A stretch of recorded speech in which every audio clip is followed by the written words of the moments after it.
نحمدہ و نصلی علی رسولہ الکریم۔ میں آج آپ کو ایک عجیب بات بتانے لگا ہوں، شاید آپ نے کبھی نہ سنی ہو۔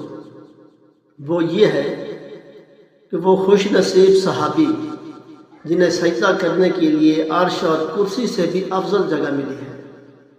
سوچتے ہوں گے کہ وہ کون سی جگہ ہے؟ کرسی سے اور عرش سے بھی اعلیٰ جگہ ہے، افضل جگہ ہے۔ حضرت ابو خزیمہ رضی اللہ تعالی عنہ بیان کرتے ہیں کہ انہوں نے ایک خواب میں یہ دیکھا کہ وہ حضور نبی کریم صلی اللہ علیہ وآلہ وسلم کی پیشانی مبارک پر سجدہ کر رہے ہیں۔ تو یہ خواب ابو خزیمہ نے آپ سرکار دو عالم صلی اللہ علیہ وآلہ وسلم کی خدمت میں ذکر کیا، تو آپ صلی اللہ علیہ وآلہ وسلم لیٹ گئے اور فرمایا لو اپنا خواب پورا کر لو۔ تو انہوں نے آپ صلی اللہ علیہ وآلہ وسلم کی پیشانی مبارک کے اوپر سجدہ کر لیا۔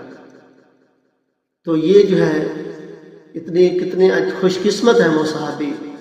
ترجمان و سنہ جلد نمبر 2 صفحہ نمبر 358 اور مشکات صفحہ نمبر 394۔ تو یہ جو ہے 396 صفحہ نمبر ہے، اس کے اوپر یہ حدیث پاک لکھی گئی ہے، تو اس کے اوپر یہ ذکر کیا گیا ہے۔ تو اس لیے وہ کتنے خوش نصیب صحابی ہیں جنہیں حضور علیہ السلام کی پیشانی مبارک پر جو ہے سجدہ کرنے کا جو ہے انہوں نے شرف حاصل ہوا۔ تو دعا ہے اللہ تعالیٰ عمل کی توفیق عطا فرمائے، اللہ تعالیٰ صحابہ کرام جیسا محبت اور جذبات جو ہے ہمارے دلوں کے اندر نصیب فرمائے، آمین۔ وآخر دعوانا ان الحمد للہ رب العالمین۔